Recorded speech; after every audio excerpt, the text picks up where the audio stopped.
ارشاد صدیق اکبر، کل قیامت کا دن ہوگا، یہ زمین تانبے کی ہوگی، سورج نیزے کی نوک پہ ہوگا، باپ اپنے بیٹے سے بھاگے گا اور بیٹا اپنے باپ سے بھاگے گا، اور ماں اپنی بیٹی سے بھاگے گی اور بیٹی اپنی ماں سے بھاگے گی۔ وہ ایسا دن ہوگا، لیکن اس دن بھی جو شخص خوشحال ہوگا، جو آقا علیہ السلام کے قریب ہوگا، وہ شخص ہوگا کہ جو دنیا کے اندر رہتے ہوئے آقا علیہ السلام پر درود پڑھتا ہوگا۔ اللہ تعالیٰ نے قرآن مجید فرقان حمید کے اندر ارشاد فرمایا، رضی اللہ عنہم ورضوا عنہ، کہ اللہ ان سے راضی ہو گیا اور وہ اللہ سے راضی ہو گئے۔ کہ حضرت ابو بکر صدیق رضی اللہ تعالی عنہ جب ایمان لے کے آئے اور صحابہ کرام بھی ایمان لے کے آئے، ایمان لانے کے بعد ان کو بڑی مشکلات کا سامنا کرنا پڑا، اتنی تکلیفیں آئی، مشکلیں آئیں، لیکن اس کے باوجود وہ ثابت قدم رہے۔ اور حضرت ابو بکر صدیق رضی اللہ تعالی عنہ آقا علیہ السلام سے اس طرح محبت کی ہے، ایسی محبت کی ہے کہ اپنی جان سے بھی زیادہ آقا علیہ السلام سے محبت کی ہے۔ آقا علیہ السلام نے ارشاد فرمایا اس وقت تک تمہارا کامل ایمان نہیں ہے جس وقت تک تم اپنے مال، اپنی جان، اپنی اولاد، ان سب چیزوں سے بڑھ کر مجھ سے محبت نہ کرو۔ اگر حضرت صدیق اکبر رضی اللہ تعالیٰ عنہ کو دیکھا جائے تو آپ نے سارے کا سارا مال آقا علیہ السلام کی بارگاہ کے اندر قربان کر دیا۔ جب آقا علیہ السلام نے فرمایا، اے ابو بکر گھر میں کیا چھوڑ کے آئے ہو؟ عرض کی، یا رسول اللہ میں گھر کے اندر اللہ اور اللہ کے رسول کو چھوڑ کے آیا ہوں۔ دیکھیے ایسے انہوں نے زندگی گزاری ہے۔ اگر اولاد کی طرف دیکھا جائے تو حضرت ابو بکر صدیق رضی اللہ تعالی عنہ جس وقت ہجرت کا وقت آیا تو آقا علیہ السلام نے حکم دیا تو آپ نے آقا علیہ السلام کی محبت کے لیے اپنے گھر بار کو بھی چھوڑا تھا، اپنی اولاد کو بھی چھوڑا تھا، اپنے رشتہ داروں کو بھی چھوڑا تھا، سب کچھ چھوڑ کے آقا علیہ السلام کی محبت میں آپ نے ہجرت کی تھی۔ اور آقا علیہ السلام کے پیارے صحابی حضرت ابو بکر صدیق رضی اللہ تعالی عنہ، آپ پر کافروں نے حملہ کر دیا، اس حملے کے اندر آپ بے ہوش ہو جاتے ہیں۔ کافر اس طرح حملہ کرتے ہیں تو اس کے بعد گھر والے آتے ہیں، گھر والے آ کے ان کو لے جاتے ہیں، جا کے دعائیں دیتے ہیں۔ جس وقت آپ کی آنکھیں کھلتی ہیں، ہوش آتی ہے تو لب ہلتے ہیں تو لبوں سے یہی نکلتا ہے، ما فعل رسول اللہ صلی اللہ علیہ وسلم، کہ مجھے میرے آقا علیہ السلام کا حال بتاؤ۔ لوگ یہی کہہ رہے تھے کہ آپ بیمار ہیں، آپ پر حملہ ہوا ہے، لوگوں کو اپنی پڑی ہوئی ہے، لیکن آپ یہ پوچھ رہے ہیں ما فعل رسول اللہ صلی اللہ علیہ وسلم، کہ میرے محبوب کا کیا حال ہے۔ آپ کی ماں یہ کہہ رہی تھی کہ ابو بکر تیری طبیعت خراب ہے تو اپنی طبیعت کی طرف دیکھ، لیکن پھر بھی حضرت ابو بکر صدیق کے لبوں سے یہی نکل رہا تھا، ما فعل رسول اللہ صلی اللہ علیہ وسلم، کہ مجھے میرے آقا کا حال تو بتا دو۔ وہ حضرت ابو بکر صدیق رضی اللہ تعالی عنہ ہے کہ آج کل لوگ ایسا کرتے ہیں کہ خود ہی ترازو لے کے آ جاتے ہیں، خود ہی حساب کتاب لگانا شروع کر دیتے ہیں۔ حضرت فیض الحسن رحمۃ اللہ تعالی اپنے وقت کے بڑے خطیب بھی گزرے ہیں، پیر بھی تھے، شہزادہ نشین بھی تھے۔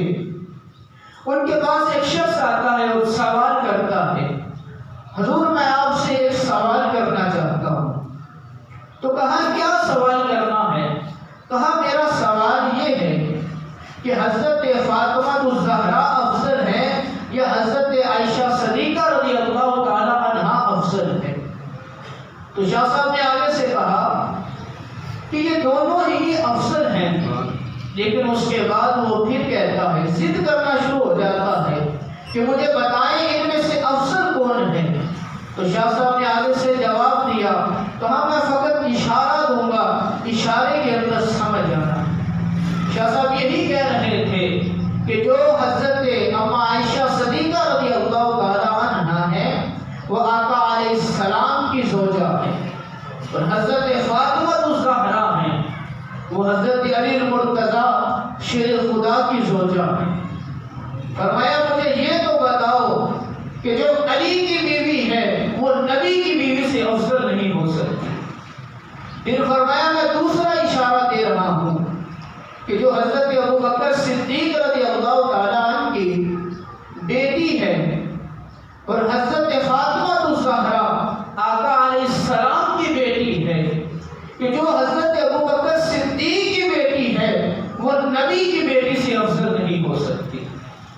دیکھیے ایسا انہوں نے جواب دیا تو وہ اپنے سر کو پکڑ کے بیٹھ گیا کہ اس کا نتیجہ کیا نکلا۔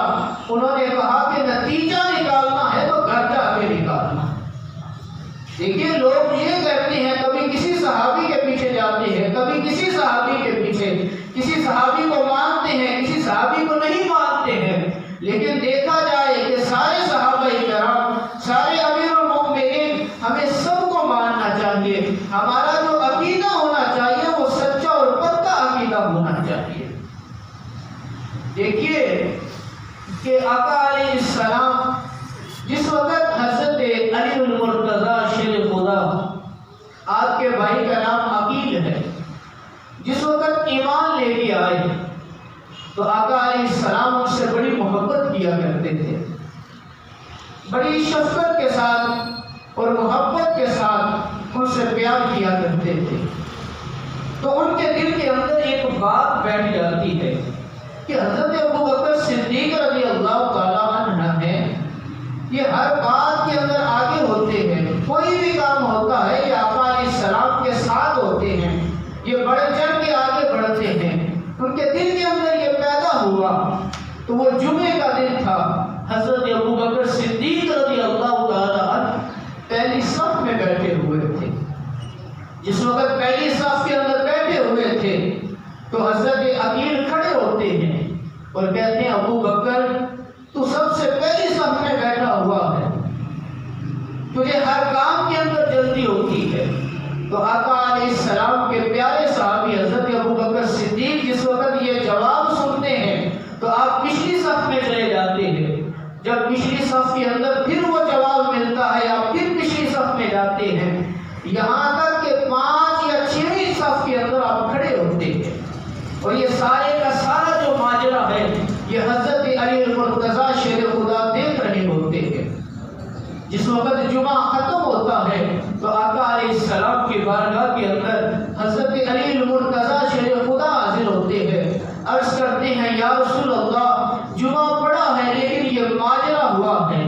تو آقا علیہ السلام نے فرمایا صدیق کو بھی بلایا جائے، فرمایا عقیل کو بھی بلایا جائے۔ جس وقت دونوں کو بلایا گیا تو آقا علیہ السلام نے فرمایا صدیق یہ کیا معاملہ ہوا جمعے کے وقت؟ یا رسول اللہ یہ معاملہ ہوا ہے۔ تو آقا علیہ السلام نے فرمایا عقیل تو اس کو کہہ رہا ہے جس وقت مکہ والوں نے میرا ساتھ چھوڑ دیا تھا اس وقت بھی ابو بکر صدیق نے میرا ساتھ نہیں چھوڑا تھا، جس وقت دشمنوں نے مجھ پہ حملہ کیا تھا اس وقت بھی ابو بکر صدیق نے میرا ساتھ نہیں چھوڑا تھا، جب ہجرت کا وقت آیا اس وقت بھی ابو بکر صدیق نے میرا ساتھ نہیں چھوڑا ہے، اور جس وقت لوگوں نے مجھے ماننے کا انکار کر دیا کس ہستی نے مجھے مانا تھا وہ حضرت ابو بکر صدیق ہے۔ اور جس وقت آقا علیہ السلام معراج پہ جاتے ہیں واپس آتے ہیں تو آقا علیہ السلام فجر کی نماز پڑھاتے ہیں، تو آقا علیہ السلام بیان کرتے ہیں نماز پڑھنے کے لیے سارے آئے ہوئے ہیں، ابو جہل کھڑا ہوتا ہے، آقا علیہ السلام نے جب یہ ارشاد فرمایا، معراج کا واقعہ بیان کیا، تو وہ سیدھا کھڑا ہوا اور حضرت ابو بکر صدیق رضی اللہ تعالیٰ کے گھر میں چلا جاتا ہے اور جا کے دروازے کو لوک کرتا ہے۔ تو جس وقت حضرت ابو بکر صدیق رضی اللہ تعالیٰ باہر نکلتے ہیں تو ابو جہل کہتا ہے کہ ہم نے آپ سے ایک سوال کرنا ہے۔ تو کہا سوال کیا کرنا ہے؟ کہا کوئی شخص ایسا کہہ رہا ہے کہ میں نے تھوڑے سے حصے میں، رات کے تھوڑے سے حصے میں، ابھی بستر گرم تھا، پانی ہل رہا تھا، دروازے کی جو کنڈی ہے وہ ہل رہی تھی، اسی دوران میں نے معراج کیا ہے، میں نے جنت کا بھی مشاہدہ کیا ہے، میں نے جہنم کا بھی مشاہدہ کیا ہے، میں نے سب کچھ کیا ہے۔ تو حضرت ابو بکر صدیق کو یہ کہہ رہا ہے کہ آپ مانتے ہیں؟ تو حضرت ابو بکر صدیق کہتے ہیں میں نے کہاں سے مانا ہے؟ ابو جہل خوش ہوتا ہے کہ یہ تو میری مراد پوری ہو گئی ہے، لیکن اس کے بعد ابو جہل کہتا ہے کہ اس چیز کا جو دعویٰ کر رہا ہے وہ تیرا محبوب دعویٰ کر رہا ہے۔ تو ابو بکر صدیق وہاں پر ہی کھڑے ہیں، انہوں نے یہ نہیں کہا کہ میں حضور کی بارگاہ میں جاؤں گا، وہاں سے جا کے تصدیق کروں گا، اس کے بعد بتاؤں گا۔ حضرت ابو بکر صدیق وہاں پر کھڑے ہوئے ہیں اور یہی کہہ رہے ہیں ابو جہل اگر میرے محبوب نے کہا ہے تو پھر سچ کہا ہے۔ دیکھیے حضرت ابو بکر صدیق رضی اللہ تعالیٰ کا مقام اتنا ہے۔ حضرت ابا عائشہ صدیقہ رضی اللہ تعالی عنہ فرماتی ہیں، فرمایا آقا علیہ السلام نے مجھے ایک دن ارشاد فرمایا، آقا علیہ السلام رحمت جوش میں آئی تو آقا علیہ السلام نے ارشاد فرمایا عائشہ آج جو دل چاہتا ہے وہ مجھ سے پوچھ لو، جو بھی دل چاہتا ہے مجھ سے پوچھ لو۔ تو حضرت ابا عائشہ صدیقہ رضی اللہ تعالی عنہ عرض کرتی ہے میں اپنے بابا حضرت ابو بکر صدیق رضی اللہ تعالیٰ سے مشورہ کر لیتی ہوں۔ تو آقا علیہ السلام نے اجازت دے دی کہ آپ مشورہ کر آئیں۔ جس وقت حضرت ابا عائشہ صدیقہ رضی اللہ تعالیٰ عنہ اپنے بابا کے گھر میں جاتی ہیں تو آپ استقبال بھی کرتے ہیں اور وجہ پوچھتے ہیں بیٹی کس وجہ سے آئی ہو؟ عرض کی بابا جان آقا علیہ السلام کا آئی درائے رحمت جوش میں آیا ہے۔ تو آقا علیہ السلام نے فرمایا ہے اے عائشہ آج جو بھی دل چاہتا ہے مجھ سے پوچھ لو، میں آپ سے مشورے کے لیے آئی ہوں۔ تو حضرت ابو بکر صدیق رضی اللہ تعالیٰ کا جواب تو دیکھیے، آقا علیہ السلام کا پیارا صحابی کیا فرما رہا ہے؟ یہی فرمایا بیٹی اگر مجھ سے کچھ پوچھنا ہے تو یہی پوچھنا یا رسول اللہ آپ معراج میں گئے تھے، اس وقت اللہ تعالیٰ اور آپ کے ساتھ جو راز و نیاز کی بات ہوئی تھی ان میں سے ایک بات بتا دیں۔ دیکھیے حضرت ابو بکر صدیق نے دنیا نہیں مانی ہے، کوئی مال و دولت نہیں مانگا، مگر اگر مانگا ہے تو فقط علم مانگا ہے۔ حضرت ام عائشہ صدیقہ رضی اللہ تعالی عنہ حضور کی بارگاہ میں جاتی ہیں۔ جب حضور کی بارگاہ میں جاتی ہیں تو آقا علیہ السلام نے فرمایا مشورہ ہو گیا؟ عرض کی یا رسول اللہ مشورہ تو ہو گیا ہے۔ تو آقا علیہ السلام نے فرمایا پھر فرماؤ کیا کہا ہے؟ تو آقا علیہ السلام کے بارگاہ میں عرض کی کہ یا رسول اللہ مجھے وہ بات بتائیں جس وقت آپ معراج پہ گئے تھے تو اللہ اور آپ کے درمیان جو راز و نیاز کی بات ہوئی تھی ان میں سے ایک بات بتا دیں۔ تو آقا علیہ السلام مسکراتے ہیں۔ تو آقا علیہ السلام مسکرائے اور مسکرائے اس وجہ سے ہی تھے کہ میرے یار نے جس چیز کا تحفہ مانگا ہے وہ کسی مال و دولت کا تحفہ نہیں مانگا ہے، کوئی دنیا کا تحفہ نہیں مانگا ہے، اگر مانگا ہے تو فقط علم کا تحفہ مانگا ہے۔ جس وقت آقا علیہ السلام نے ارشاد فرمایا عائشہ پھر سنو، جس وقت میں آقا علیہ السلام ارشاد فرماتے ہیں کہ جس وقت میں معراج پہ گیا اللہ تعالیٰ کے اور میرے درمیان جو راز و نیاز کی بات ہوئی ان میں سے ایک بات تو یہ ہے وہ میں بتا رہا ہوں۔ عرض کی کہ یا رسول اللہ وہ کون سی بات ہے؟ تو فرمایا کہ رب تعالیٰ نے فرمایا اے میرے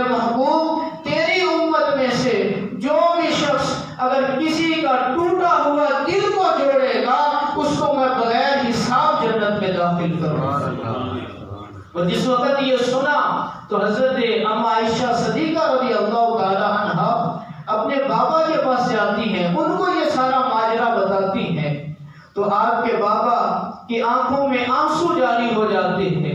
حضرت اما عائشہ صدیقہ رضی اللہ تعالی عنہا فرماتی ہیں، ابا جان آپ کیوں رو رہے ہیں؟ آپ نے تو کبھی کسی کا دل نہیں دکھایا ہے، آج تو ہمیں خوشی کرنی چاہیے کہ ہمیں ایسا موقع ملا ہے، اگر ہم کسی کا ٹکڑا سن لیں گے، اگر ہم کسی کی بات سن لیں گے، اگر ہم کسی کے دلوں کو ملا دیں گے تو اللہ تعالیٰ ہمیں بغیر حساب جنت میں داخل کر دے گا۔ لیکن حضرت ابوبکر صدیق فرماتے ہیں، بیٹی تو تصویر کا ایک پہلو دیکھ رہی ہے، میں تصویر کا دوسرا پہلو بھی دیکھ رہا ہوں۔ اگر دیکھا جائے کہ جو شخص اگر کسی کا ٹوٹا ہوا دل جوڑے گا، اللہ تعالیٰ اس کو بغیر حساب جنت میں داخل کرے گا۔ اگر کوئی شخص کسی کا دل توڑے گا تو وہ پھر بغیر حساب جہنم میں بھی جائے گا۔ لیکن وہ اتنے نیک ہو کے اللہ کی بارگاہ کے اندر سجدہ کرتے ہیں، روتے ہیں، اتنے نیک ہونے کے باوجود پھر بھی رب کی بارگاہ کے اندر رو رو کے گڑ گڑا کے یہی آرزو کرتے ہیں، یا اللہ میں کاش ایک پرندہ ہوتا، یا اللہ اگر میں ایک درخت ہوتا کہ کل قیامت کا دن ہوگا میں حساب کیسے دوں گا۔ وہ حضرت ابوبکر صدیق ہو کے کہ جنہوں کو اتنا مقام اتنا مرتبہ ملا ہے، لیکن پھر بھی وہ رب کی بارگاہ میں رو رہے ہیں، گڑ گڑا رہے ہیں۔ لیکن ہمارا حال کیا ہے؟ ہم گناہوں پہ گناہ کرتے ہیں، ہم گناہ کرتے ہیں، اس کے بعد اگر پھر ہم توبہ بھی نہیں کرتے ہیں، جو ہم نے گناہ کیا ہوتا ہے اس کے اوپر پھر اور ایک گناہ کر لیتے ہیں۔ اور ہم تو یہاں تک ہیں اگر ہم پر مال و دولت آ جاتا ہے، ہم رب کی بارگاہ کے اندر قربان کرنے کی بجائے ہم تکبر کے اندر آ جاتے ہیں کہ ہمارے پاس یہ مال و دولت ہے، ہمارے پاس یہ گاڑیاں ہیں، یہ بنگلے ہیں، یہ سب کچھ ہے، لیکن یہ دیکھیے یہ گاڑیاں ہیں، یہ بنگلے ہیں، یہ سب کچھ ہے، لیکن کوئی چیز بھی کام نہیں آنی ہے۔ اگر کوئی چیز کام آنی ہے وہ فقط یہی کام آنی ہے اگر رب کی بارگاہ کے اندر خرچ کرو گے، اگر تم نیک علاج کو یہاں چھوڑ جاؤ گے وہی تمہارے کام آنی ہے، اس کے باوجود کوئی اور چیز تمہارے کام نہیں آنی ہے۔ اور ہمیں یہ سوچنا چاہیے کہ ہم دنیا کے اندر کیا کر رہے ہیں۔ ہم کسی کے ساتھ اگر لین دین کر رہے ہیں تو کس حساب سے کر رہے ہیں۔ ہم نے کسی کا دل توڑا ہے، کسی کا دل جوڑا نہیں ہے، اگر توڑا ہے تو کوشش کریں کہ جا کے اس سے معافی مانگیں کہ یار میرے سے یہ غلطی ہوئی ہے، مجھے معاف کر دے، تو پھر اللہ تعالیٰ یہی کرے گا کہ اللہ تعالیٰ تمہیں بغیر حساب جنت میں داخل فرما دے گا۔ اللہ سے دعا